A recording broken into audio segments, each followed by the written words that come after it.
Négociation de Doha appelle au dialogue, la visite de l'émir du Qatar à Kinshasa, toute l'actualité qui a dominé la République démocratique du Congo sur le plan politique sera analysée dans cette émission, cette question sur Mikuba Télévision, également les inondations récurrentes dans la ville de Kinshasa.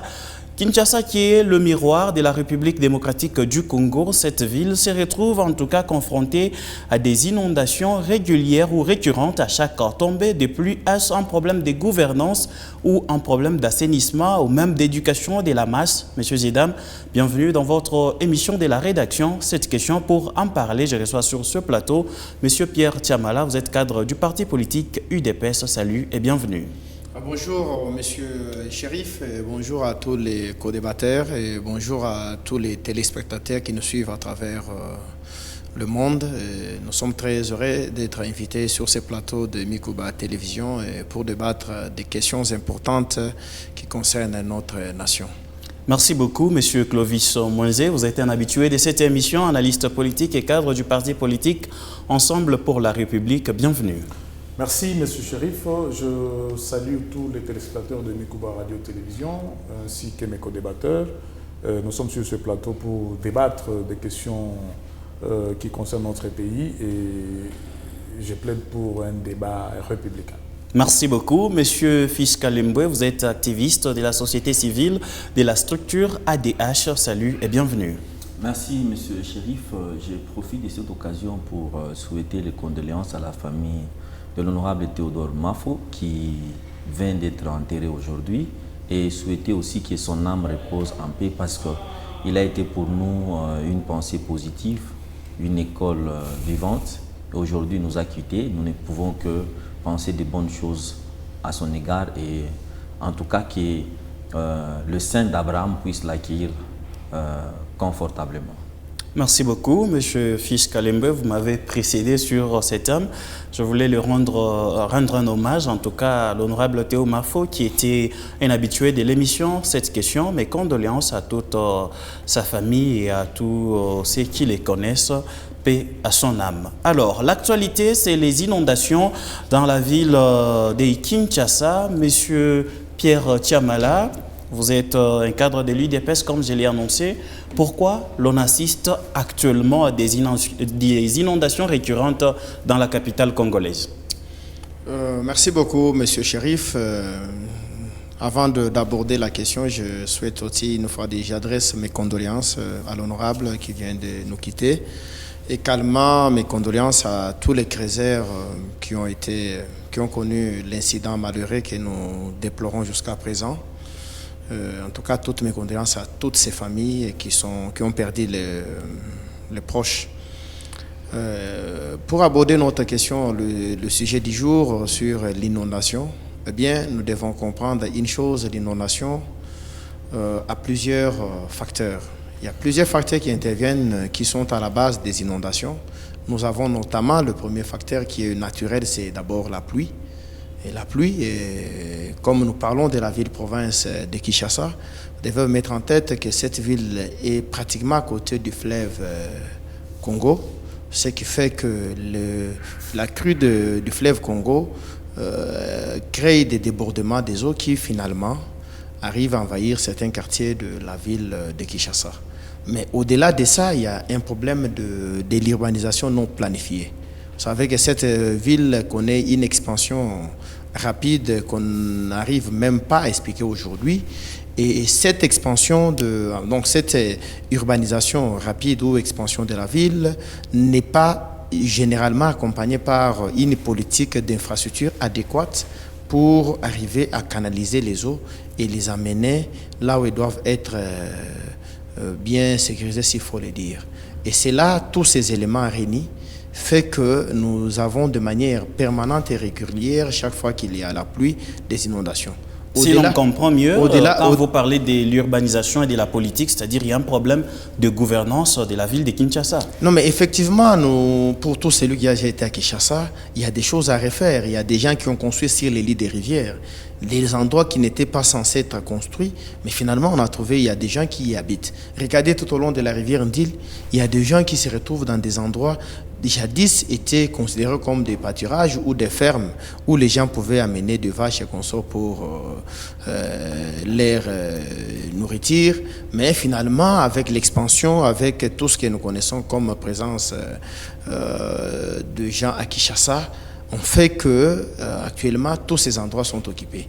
Monsieur Pierre, comme vous avez parlé du problème de gouvernance aujourd'hui, la ville de Kinshasa est gérée par un membre de l'UDPS, le gouverneur qui est Daniel Bumba. Il y a Fils Moukoko qui a été aussi nommé du côté de l'assainissement. Lorsqu'il pleut à Kinshasa, vous voyez les bouteilles en plastique qui remplissent au fait les caniveaux et cela cause même l'inondation. Est-ce qu'il y a un problème avec ces deux-là, vos membres de l'UDPS qui n'arrivent pas à mettre une bonne politique pour gérer les déchets plastiques dans la ville de Kinshasa? Non, écoutez, les problèmes, la question ne doit pas être posée de cette manière-là. Le problème n'est pas au niveau des animateurs que vous voulez indexer le parti UDPS, c'est mon parti. Mais vous devez comprendre que cette ville-là existait avant que l'UDPS ne prenne la gestion. Et il y a une politique qui n'a pas été mise en place. Et cette politique a fait qu'aujourd'hui, l'UDPS qui gère la République est victime ou est censé réparer et corriger ce qui n'a pas été fait pendant une vingtaine d'années. Vous savez que la politique à Kinshasa, aujourd'hui, en ce qui concerne la gestion des déchets, pose problème. Ça pose problème puisque l'UDPS qui aujourd'hui gère la ville-province de Kinshasa, a trouvé toutes ces difficultés avec l'actuel gouverneur Daniel Bumba et Fils Moukoko, qui sont les fils et maisons de l'UDPS. Nous voyons matin, midi, soir comment ils conjuguent les efforts pour arriver à remettre les choses à leur place. Mais vous devez comprendre que ce n'est pas une tâche facile. À Kinshasa, c'est plus de 20 millions d'habitants. Prenez la moyenne de 10 millions d'habitants qui prennent qu'une seule bouteille d'eau par jour, ça vous fait 10 millions de bouteilles par jour. Et il y a un problème au niveau même de ceux qui gèrent l'assainissement, ça nous devons l'avouer. Pourquoi? Puisque il faut des gens, au-delà d'être responsable, mais il faut avoir des techniciens, des gens qui savent comment gérer. Coco n'est pas assez bien placé en train de gérer la direction de l'assainissement. Mais Fils Moukoko fait son travail très bien et tout le monde le constate depuis qu'il est à la tête de cette structure qui s'occupe de l'assainissement de la ville. Merci beaucoup. Écoutez, je suis en train de citer, vous voyez combien il se déploie pour que cela soit fait. Mais au-delà de ça, nous devons aussi au niveau de la population, devons avoir cette culture lorsque on consomme une bouteille d'eau et comment on doit gérer cela. Et chacun, nous le voyons même ici dans notre province, il doit l'avoir précisément dans la vie d'écologie. Chaque fois qu'on prend une bouteille d'eau, on a le luxe, on a la facilité de jeter ça. Mais quand vous jetez ça, vous ne savez pas, quand il pleut, comment cette bouteille va être emportée et il va bloquer quoi. Donc merci tout ça, beaucoup. Il y a plusieurs facteurs. Nous devons, même au niveau de la population, avoir la culture de gérer bien nos déchets. Merci beaucoup, monsieur Pierre Tiamala. Nous allons revenir à vous. Monsieur Clovis Moïse, est-ce un problème de gouvernance ou d'assainissement? Oui, merci, monsieur Chérif, pour la question. En fait, moi, je vais aborder cette question en deux dimensions. Je vais l'aborder dans une dimension naturelle et la dimension humaine. Alors, je pense que dans la dimension naturelle, c'est là qu'on parle de la pluviométrie intense en Kinshasa, parce que d'ailleurs à Kinshasa il pleut abondamment. Lorsqu'il va pleuvoir, il va pleuvoir abondamment. Ceci peut créer aussi des inondations, c'est ce qui est naturel. Mais pour la dimension humaine, c'est là où je vais parler de la gestion. Je vais parler là, je vais avoir les deux sous-points là-bas. Je vais parler de la gestion et je vais parler aussi de l'homme congolais. En fait, il y a l'absence de l'État. À Kinshasa. Non, mais effectivement, les inondations, ce n'est pas seulement à Kinshasa.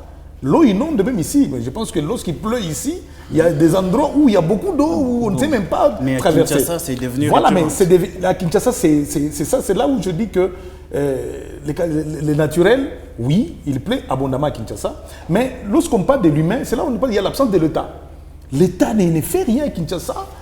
Pourquoi je l'ai dit? Il y a un problème d'urbanisme. L'urbanisme à Kinshasa n'existe pas. Il y a trop de constructions anarchiques. Les gens construisent partout.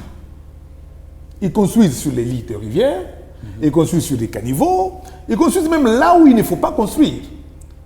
Mais comment ces gens-là ont les autorisations, par exemple, de bâtir? Voilà, c'est ça l'absence de l'État.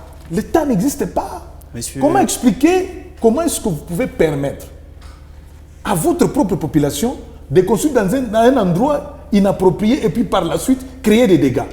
Parce que vous verrez qu'il y a des caniveaux qui sont bouchés à cause de ces constructions anarchiques. En dehors des constructions anarchiques, il y a aussi même des caniveaux qui n'existent pas. L'État nous construit des routes, mais il ne construit pas des caniveaux. Mais lorsque vous ne construisez pas des caniveaux, mais comment est-ce que l'eau sera dirigée? Soit vous construisez des caniveaux, mais qui n'arrivent pas à la destination finale. C'est là qui fait ce que les habitations sont inondées et la ville est inondée. Mais, Monsieur Clovis, oui. Vous parlez de l'absence de l'État alors que nous sommes dans la capitale congolaise. Est-ce que cela est compréhensible? Comment vous expliquez l'absence de l'État dans la capitale? Mais lorsqu'il y a tous ces points-là, lorsque les gens construisent sur des caniveaux, sur les lits des rivières, mais l'État est là. Parce que la maison ne se construit pas en un seul jour. Il y a même des maisons en étage qui sont construites sur des endroits inappropriés. Mais alors, si l'État existait, est-ce qu'on pouvait construire, laisser la personne construire, achever sa maison, y habiter même? Tu vois, c'est là où on déplore l'État. Parce que l'État doit avoir des mesures anticipatives. Il faut anticiper le danger. Il ne faut pas attendre que le danger arrive pour subir et puis après, vous allez revenir. Non, c'est là où on dit qu'il y a l'absence de l'État. Merci beaucoup. Dans ce domaine. Non, je n'ai pas fini. Je voulais revenir sur ce que mon co-débatteur... Non, je voulais revenir sur ce qu'il a dit. Mais l'UDPS, comment est-ce que vous allez, jusqu'à quand vous allez continuer à se dédouaner? Lorsqu'il y a un mal, c'est les autres, ce n'est pas vous. Parce qu'il venait de dire que l'UDPS a hérité des inondations. Mais avant de venir au pouvoir, lorsque vous étiez dans l'opposition, est-ce que vous ne voyez pas ces inondations? Mais avant d'entrer au pouvoir, tout ce que vous avez vu comme mal, vous êtes parti au pouvoir, c'est pour aller terminer ce que vous déplorez hier. Mais ces temps-là, même les inondations actuelles, c'est différent avec les inondations qu'on a vécues dans le temps passé. Ça s'est empiré? Oui, ça s'est empiré. C'est empiré. Je pense que l'UDPS doit cesser de se dédouaner de son incompétence. Ce régime a échoué de gérer la République. La ville de Kinshasa a été gérée par d'autres régimes qui ont laissé... c'est là que j'ai dit, non, c'est l'UDPS qui est à la tête de la ville. Moi, je pense que lorsqu'eux venaient au pouvoir, c'était pour corriger ceux-là qui ont géré avant. Mais on trouve qu'eux ont enfoncé encore davantage. Ils n'ont pas corrigé. Non, ils n'ont rien corrigé. Lorsque je parle de l'absence de l'État, je prends un autre point. Les habitations. Mais les Quinois. Les Quinois vivent dans une liberté. Je ne sais pas si je... Nous allons revenir à vous. Nous sommes encore sur ces sujets. Monsieur Fiscal Mboué, je rappelle que vous êtes de la société civile. Est-ce que la population de Kinshasa, les Quinois, sont-ils suffisamment outillés ou éduqués pour la gestion des déchets plastiques? Parce que certaines vidéos qui circulent, on voit des gens jeter des bouteilles en plastique en désordre. Et après, on va dire que c'est l'UDPS qui n'a pas su gérer les déchets plastiques. Le problème, c'est d'abord la conscience de la population. Vous savez que jeter des déchets plastiques, ça ne demande pas que quelqu'un puisse venir vous dire non, il ne faut pas jeter là-bas. Vous-même, vous savez déjà que quand on doit jeter des déchets plastiques, on est en train de combattre l'écographie et ça risque d'avoir des répercussions sur nous. Donc, le problème là-bas, c'est la population doit être consciente qu'il y a un danger devant nous et là où nous vivons, nous devons quand même entretenir. Parce que ça ne se fait pas comprendre. Vous allez vous rendre compte que les rivières sont bouchées, l'eau ne coule pas convenablement, il y a même des canalisations d'eau qui sont bouchées. Vous allez vous rendre compte que quelqu'un qui est là, l'eau qui stagne devant lui est en train de sentir, lui mange là-bas et avec appétit, il ne sait pas que ça va lui rendre malade. Donc ça, ce sont des causes qui font assez que d'abord l'homme lui-même est un problème pour lui-même. Parce que si on doit peut-être dire que le gouvernement n'a pas encore fait, et si le gouvernement faisait et que l'homme ne change pas, l'homme va ramener le gouvernement toujours au même point de départ. Donc il faudrait peut-être qu'il y ait des émissions de sensibilisation à Kinshasa, parce que c'est très grave. Kinshasa est rempli de déchets. Mais est-ce que les équipes d'assainissement sillonnent toute la ville pour récolter les déchets, je ne sais pas, les jeter dans un dépotoir public, ou est-ce qu'il n'y a pas des usines de transformation ou des recyclages, voilà le mot approprié, des déchets plastiques à Kinshasa? Il y a une excellence qui m'a parlé de ça, mais bon, en tout cas moi personnellement je n'ai jamais vu ça, mais ce qui est vrai c'est que la ville de Kinshasa est, bon, moi je peux même dire l'explosion démographique parce qu'il y a trop de gens, il y a presque pas de route. Parce que vous allez vous rendre compte qu'il y a des trottoirs là où un véhicule ne peut pas passer, seulement des motos. Donc, c'est un peu compliqué. Le problème, ça n'a pas commencé aujourd'hui. Le problème, ce sont les gens qui ont commencé à construire là-bas, avec les cadastres, l'environnement, qui n'ont pas su quand même essayer de faire des études préalables pour permettre à ce que cette ville soit aérée. Est-ce qu'aujourd'hui, avec ce régime, il y a eu changement ou soit ça s'est empiré comme l'a dit M. Clovis Moïse? Bon, si on doit être honnête, ça s'est empiré parce qu'on n'a jamais eu des inondations qui ont fait déplacer les gens vers les stades depuis l'histoire. Parce qu'on doit être quand même objectif quand on doit faire nos discours. Depuis l'histoire du Congo, on n'a jamais vu des gens qui sont partis se réfugier au stade des Martyrs ou au stade Tata Raphaël parce qu'il y a eu inondation chez eux. Et on ne peut pas dire que dans l'histoire du Congo, on n'a jamais eu cette pluie qu'il y a eu à Kinshasa. Non, ça peut-être c'est parler de quelque chose que nous ne connaissons pas. Bien avant d'accorder la parole à M. Pierre, comment voyez-vous la gestion des déchets plastiques à Kinshasa avec Fils Moukoko qui est à la tête de la structure qui est censée gérer, en tout cas gérer l'assainissement dans la ville? Le problème, c'est le moyen.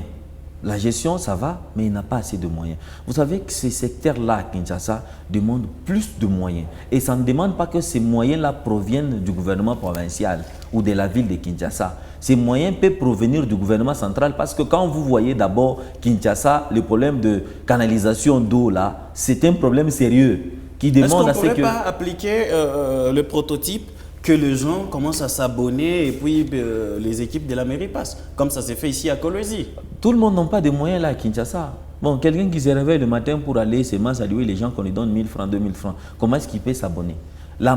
Kinshasa est constitué de deux classes. Il y a des riches et les plus pauvres. Et les riches sont moins nombreux que les plus pauvres. Ce qui fait que même si on doit imposer quelqu'un à s'abonner, ça sera impossible.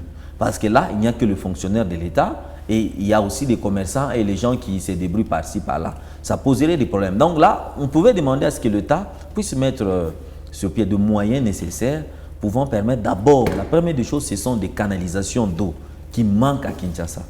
Donc là, si l'eau est canalisée, ça va servir. Mais la maladie de Kinshasa, ce n'est pas une maladie curable. Moi, je l'ai toujours dit, ce n'est pas une maladie curable parce que d'abord, les constructions sont en désordre et là-bas, il fait énormément chaud parce qu'il n'y a même pas d'arbres.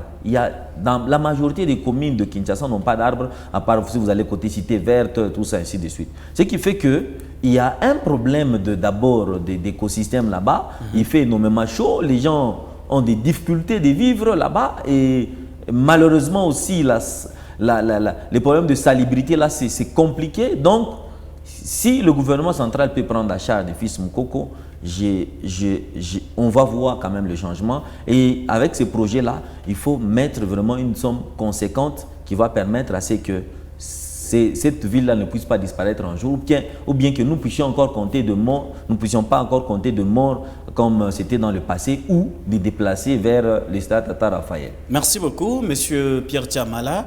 Lors d'un conseil de ministres, le président de la République a annoncé pouvoir mettre en garde certaines autorités de la ville de Kinshasa concernant l'assainissement qui fait partie des causes des inondations.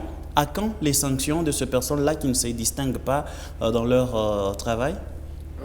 À ce que je sache, c'est que j'avais suivi lors de ce conseil de ministres, le chef de l'État a rappelé à ceux qui sont censés gérer la ville en matière d'assainissement de prendre toutes les dispositions nécessaires pour éviter des inondations dans la ville. Cela veut dire quoi?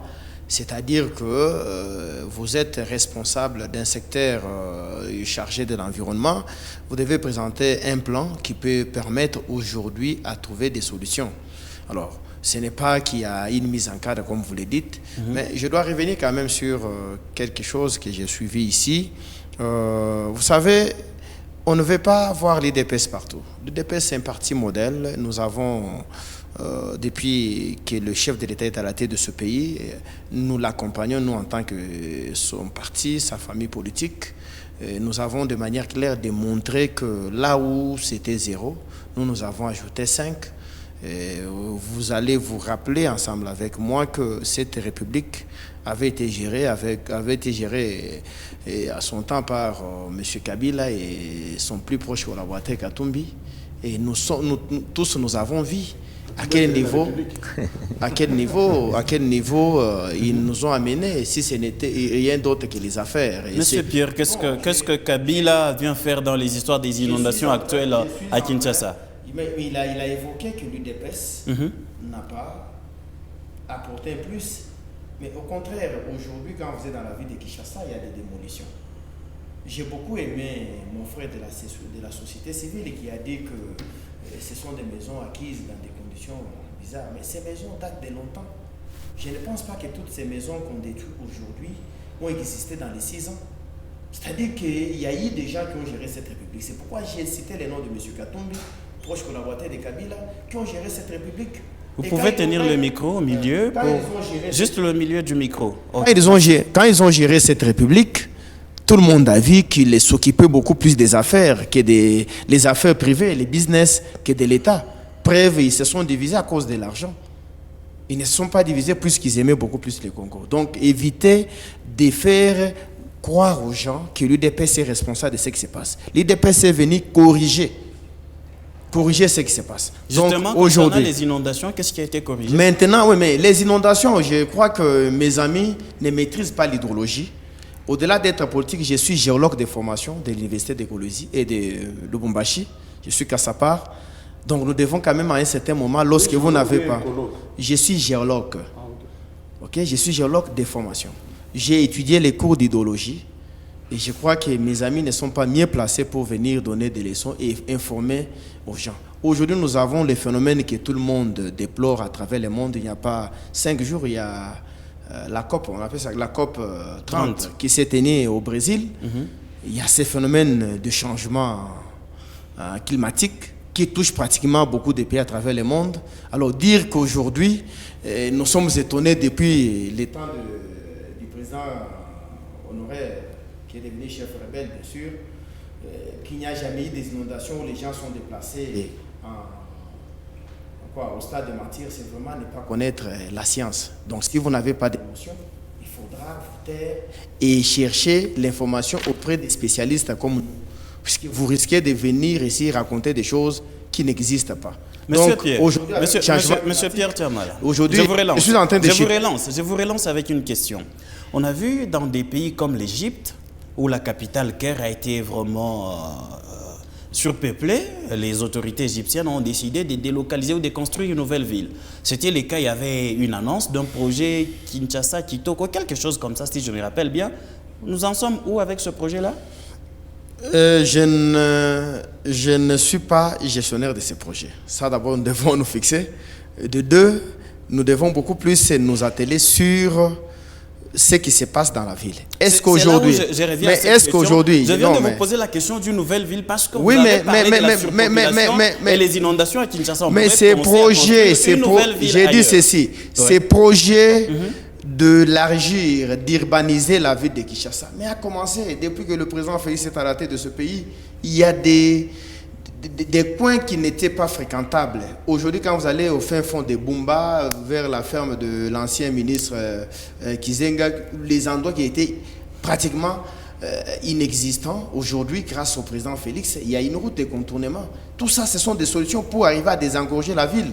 Quand vous parlez de l'urbanisation, mais vous avez ces démolitions que beaucoup n'arrivent pas à apprécier. Mais ces démolitions sont une conséquence logique d'une nouvelle vision d'urbaniser la ville, puisque nous avons hérité d'une situation où on pouvait loger les gens même sur la rivière Ndili. Nous les avons trouvés. Sur la rivière Ndili, il y a des gens qui ont été logés. On distribuait même des parcelles même en pleine rivière, comme ce que j'ai suivi sur les réseaux sociaux. Une dame qui dit que même des rivières ont été vendues. Mais aujourd'hui, lorsque le président Félix est arrivé à la tête de ce pays, il a pris des initiatives. N'oubliez pas aussi que c'est un Quinois qui connaît bien Kinshasa, mais qui regrettait la gestion. Et lorsqu'il a accédé, aujourd'hui, vous voyez comment les choses commencent à changer. Nous avons des nouvelles routes pour désencourager la ville en ce qui concerne l'embouteillage. Nous avons aujourd'hui une politique d'une nouvelle urbanisation pour arriver à lutter et à diminuer ces inondations.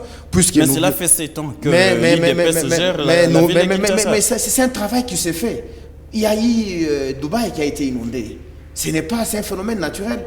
Mais cela ne veut ce n'est pas dire... tous les jours que Dubaï est inondé. Non, mais écoutez, je l'ai dit ici dans l'introduction que Kinshasa, c'est une ville qui est voisine du fleuve Congo. Vous voyez le fleuve Congo à quelques mètres. Pour certains quartiers, c'est à moins de 10 mètres. C'est là que je vous ai posé la question ensemble, nous, avec le projet de construire une nouvelle ville. Mais ces projets-là, vous devez quand même être patient et comprendre que les gouvernements travaillent pour qu'aujourd'hui, nous ayons des résultats qui sont acceptable par la population et acceptable par tout le monde. Merci beaucoup, Monsieur Clovis Moïse. Est-ce que la gestion de l'assainissement dans la ville a montré ses limites? J'espère que vous avez vu les images des bouteilles en plastique qui inondaient en tout cas les avenues de Kinshasa. Oui, en fait, l'UDPS a montré ses limites. Nous ne cesserons jamais de parler de l'UDPS parce que c'est l'UDPS qui est à la tête de la ville et qui est à la tête de l'assainissement. Vous l'avez posé de très belles questions, mais il a balbutié là, il est parti voir Kabila, il est parti voir Katumbi. Mais vous, le péché, c'est les autres. Si on doit parler des gestions, votre échec, votre incompétence, votre amateurisme, c'est les autres, c'est pas vous. Mais il y a une opération de démolition qui a été lancée. Mais monsieur, celui qui est chargé d'abord de l'assainissement, en Fils Moukoko, s'est retrouvé quelque part ivre. Et on a pris même des images. Le DG de l'assainissement de la ville de Kinshasa. Mais un monsieur comme ça, vous allez vous attendre à quoi? Il a été filmé. Ça, c'est l'UDPS. Alors, non, c'est pas la vie privée. Mais le temps qu'on attend pour faire le travail, lui est dans la livrognerie. Non, mais ça passe pas comme ça. On ne peut pas avoir de dirigeants pareils.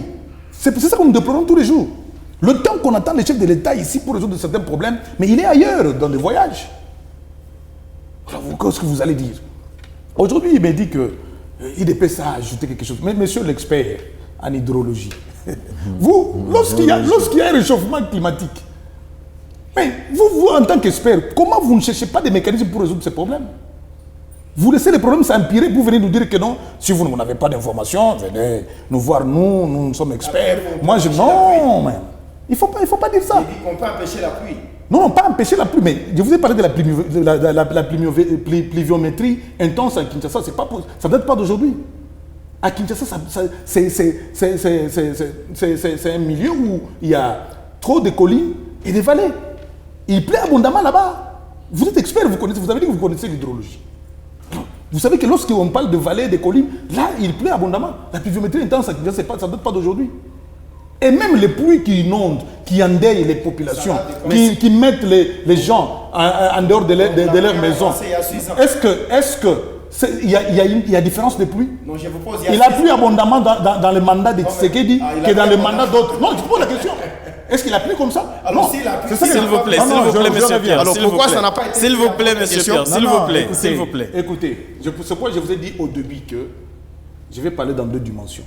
Il y a la dimension naturelle. C'est là où on parle de la pluie, on parle du réchauffement climatique. Il y a aussi la dimension humaine. Là, il y a l'État, il y a aussi le peuple.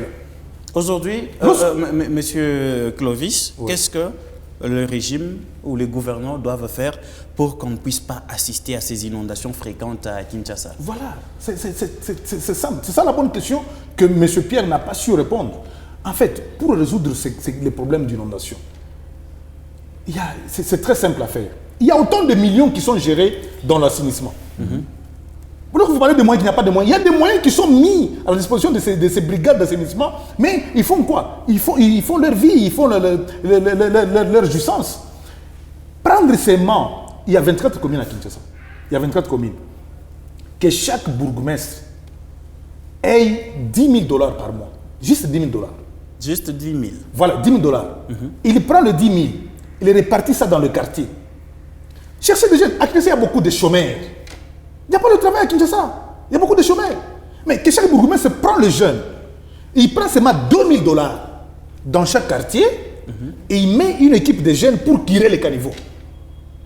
Mais vous verrez cette situation, c'est être résolu. Merci beaucoup. Non, je continue avec les... Vous m'avez posé la question de donner les résolutions. Oui. Vous faites ça, vous mettez le moyen. Au lieu des millions qui sont détournés, prenez l'argent, financez les bourgmestres. Et dans chaque quartier qui ait même $2 000, les jeunes de Kinshasa qui n'ont rien à faire vont commencer à déboucher les caniveaux. Le deuxième point. Mais, juste que j'ai parlé de l'absence de l'État. On peut sensibiliser le peuple. Si le peuple ne comprend pas, l'État doit sanctionner.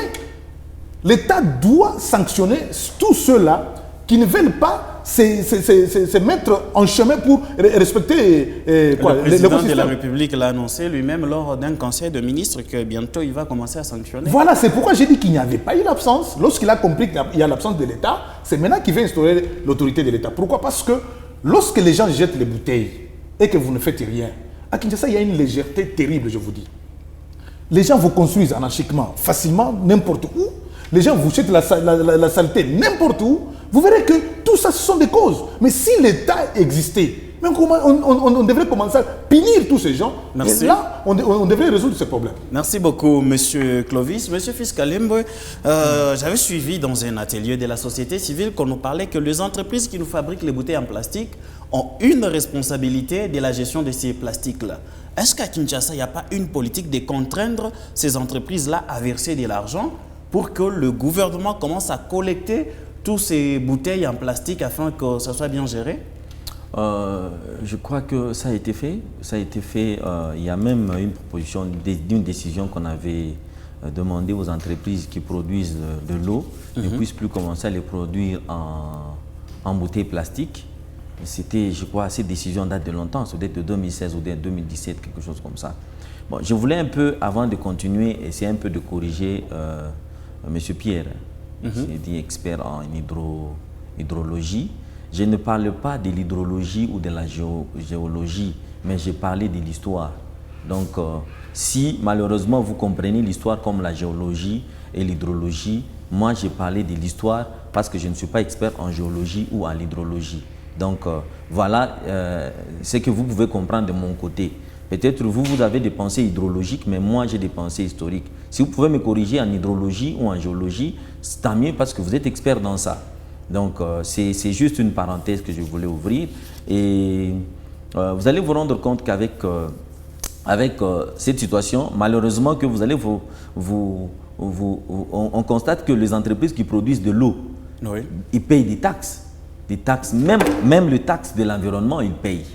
Donc, il y a les services de l'environnement qui viennent prendre de l'argent. Et si on doit encore les obliger à faire l'entretien ou la gestion de ces déchets-là, ce sera un travail de trop. Pourquoi? Parce que ce n'est pas une seule entreprise qui produit de l'eau. Il y a plusieurs entreprises qui produisent de l'eau. Que fait-on de cet argent-là collecté des taxes auprès des entreprises qui fabriquent des bouteilles en plastique? C'est là qu'il y a un problème. Quand vous faites payer l'argent pour l'environnement, vous savez que partout ici, il y a les agents de l'environnement qui passent. Même ici à Kolwezi, si vous avez ces mêmes petits kiosques là, vous allez voir les agents de l'environnement qui passent, ils disent non, payer pour l'environnement. Alors que cet argent-là, nécessairement, devait être lancé dans l'environnement, c'est-à-dire dans le service, dans les travaux environnementaux. Non seulement ça, Monsieur Fils, la RDC perçoit beaucoup d'argent, je ne sais pas estimer cela à des millions, liés à sa forêt, parce que vous savez que le Brésil et la RDC ont les grandes forêts au fait du monde qui conservent la nature et consorts. Alors, le plus grand pollueur, tel que les États-Unis et la Chine, paye auprès de pays qui conservent encore l'écosystème. Que fait-on de tout cet argent qui arrive? Ce sont les questions peut-être qu'il faudrait que nous nous posions ici, ou bien qu'on nous réponde ici par le gouvernement pour nous dire qu'ici, l'argent là, on ne fait pas avec ça, on fait avec ça. Parce que vous allez vous rendre compte que le domaine de l'environnement, c'est un domaine oublié aussi chez nous au Congo. Merci beaucoup, monsieur. Un oublié. Et jusque-là, je voulais terminer. Jusque-là, vous allez vous rendre compte que même pour tirer le caniveau, même pour ramasser ces mâts de papier, même les services d'assainissement qu'on est en train de voir ici chez nous en province, ces services-là sont payés par des fonds qui ne viennent pas de l'environnement, qui viennent plutôt de la mairie, de collecte des taxes et autres. Mais si l'environnement, l'argent qu'on perçoit de l'environnement peut servir à faire ces travaux-là, je vous dis, on n'aura pas de papier à Kinshasa. On n'aura pas de caniveau bouché à Kinshasa et l'eau va couler normalement. Et le problème de Kinshasa, ce n'est pas seulement le problème de pluie abondante. Non, même une petite pluie là, vous ne savez pas rentrer chez vous. Il y a ces quartiers-là, quand il pleut comme ça, même une pluie de 30 minutes là, vous ne savez pas rentrer chez vous. Il faut attendre 5 heures, 6 heures du temps pour rentrer. Merci beaucoup, Monsieur Fiskalembo. Doha appelle au dialogue. Des questions dès lors qu'on va analyser avec la visite de l'émir du Qatar. Il y a eu récemment signature de l'accord cadre entre le gouvernement congolais et le mouvement AFC M23. Mais sur le terrain, des tensions continuent, des affrontements se poursuivent. Monsieur Pierre Tiamala, pourquoi vous ne voulez pas organiser les dialogues comme Martin Fayulu a appelé le président à organiser le dialogue pour que le fils digne du pays puisse s'asseoir et parler? Merci beaucoup, monsieur Chérif, pour la question. Souffrez que 35... Vous allez revenir lors de la conclusion. Permettez qu'on puisse évoluer avec le deuxième sujet. Merci beaucoup. J'apprécie beaucoup votre question. Il y a les pourparlers à Doha entre les gouvernements de la République démocratique du Congo et le mouvement FCM 23 avec le Rwanda. Et ces pourparlers évoluent, mais ce que nous constatons, vous l'avez dit dans votre développement, que la situation sur le terrain ne change pas et qu'il y a un appel à l'interne pour le dialogue. Vous savez, nous, IDPS, nous sommes un parti né avec un esprit pacifique. Nous n'avons jamais été agressifs ou violents, s'il faut le dire. Nous n'avons jamais touché aux armes.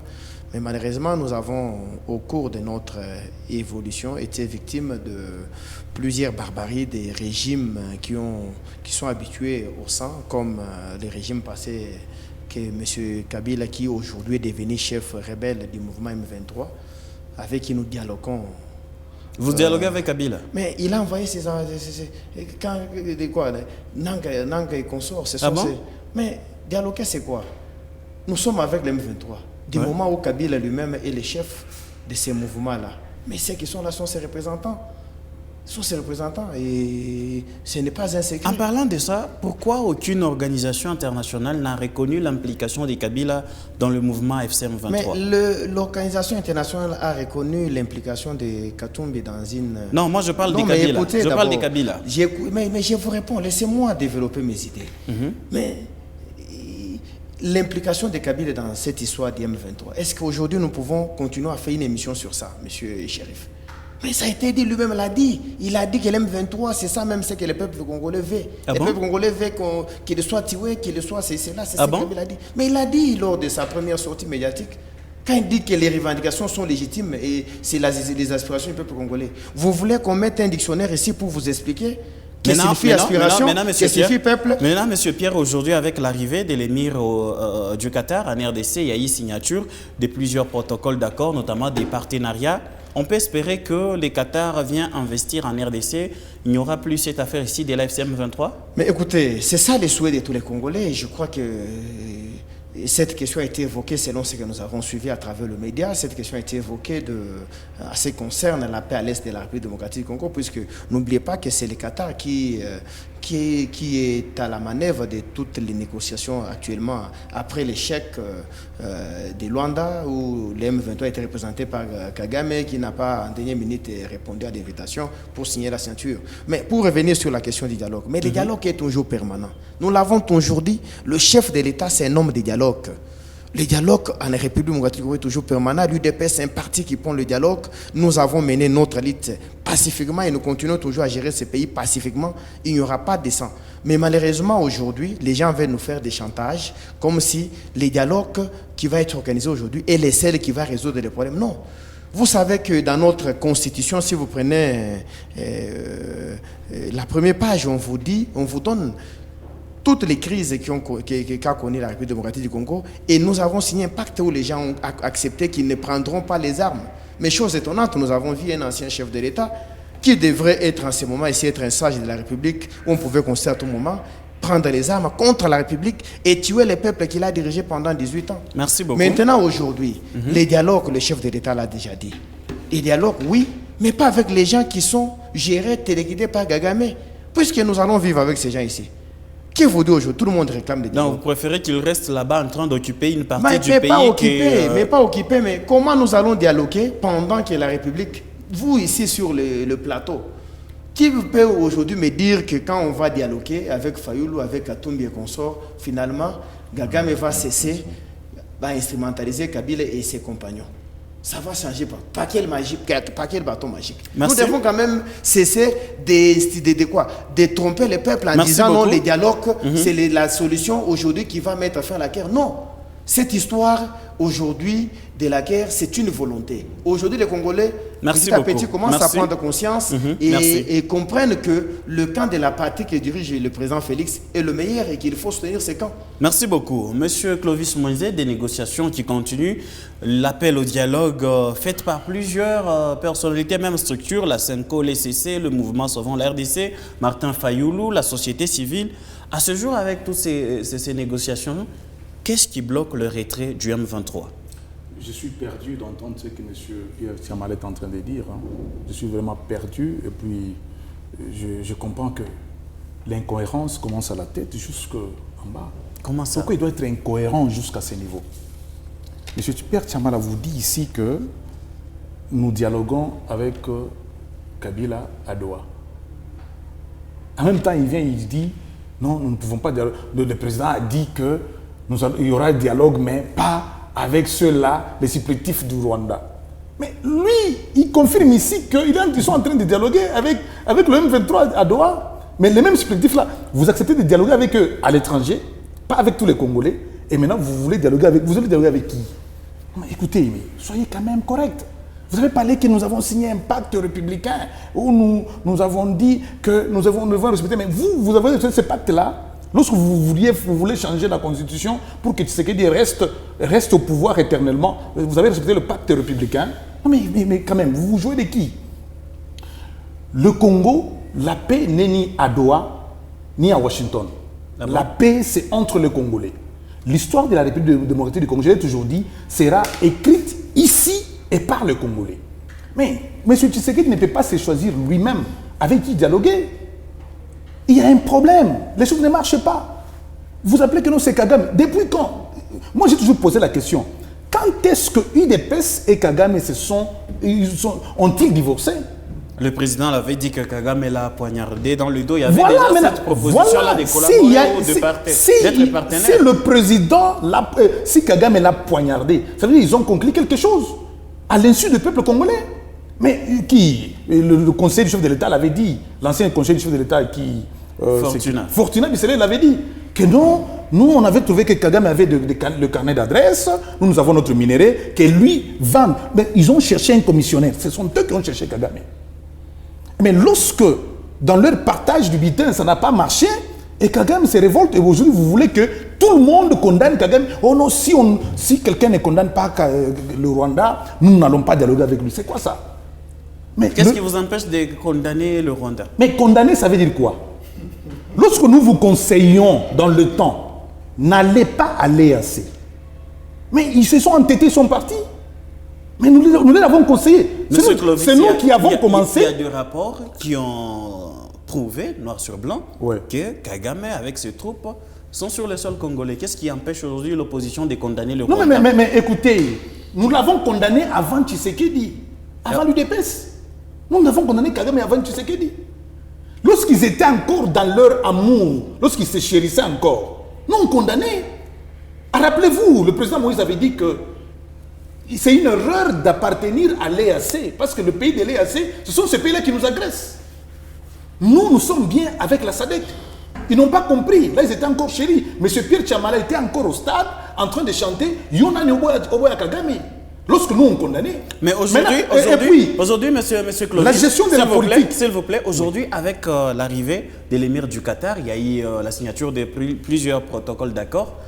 On peut espérer que ça va jouer un grand rôle sur le retour de la paix. Je l'ai toujours dit que ces accords de Doha, c'est une lettre morte.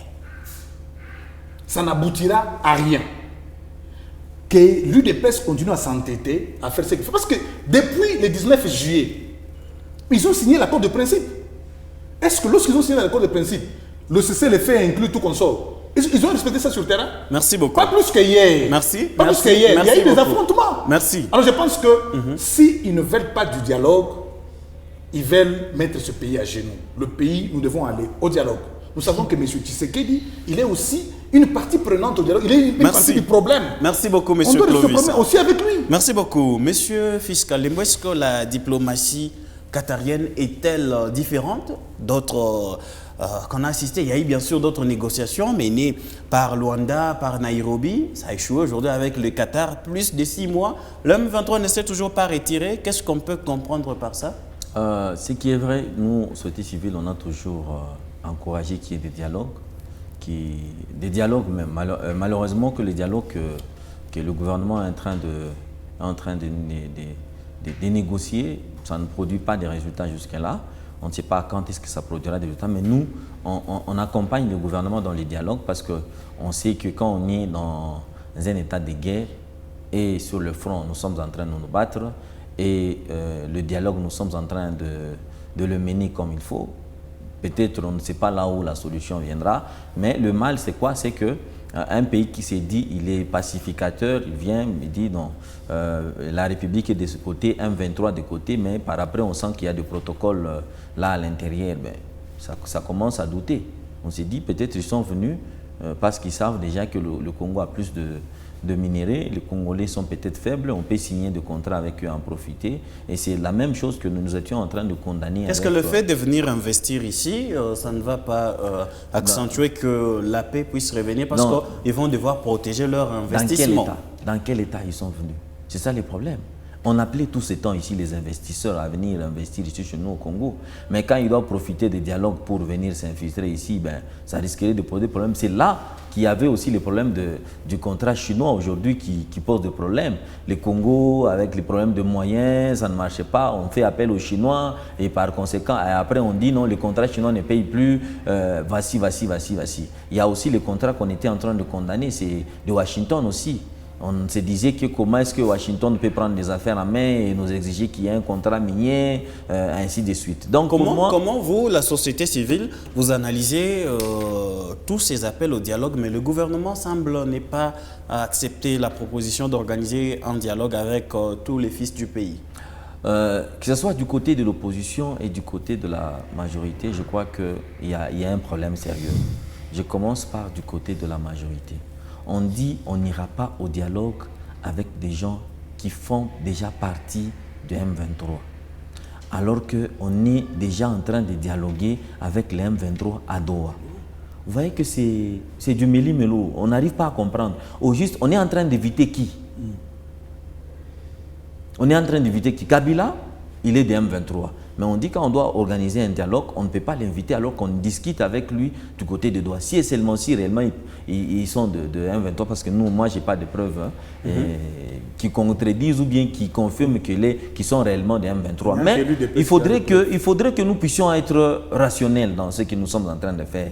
Soit on dit Kabila est de M23 et on annule les accords et on annule les dialogues qui est en train de se poursuivre au niveau de Doha avec les autres pays, qu'on dise non, on ne peut pas négocier avec Kabila, on ne peut pas négocier avec les M23 et on organise maintenant un dialogue sans Kabila et sans ses alliés qui sont membres peut-être de M23. Est-ce que le fait de dire qu'on ne va pas dialoguer avec ceux qui nous agressent, mais on a besoin de ceux qui nous agressent pour retrouver la paix? Comment comprendre cette position-là? Ça aussi, c'est un problème. Vous savez que quand on se dit on est ennemi et qu'on n'a pas le courage d'aller vers votre ennemi et lui parler, vous resterez toujours d'être ennemi.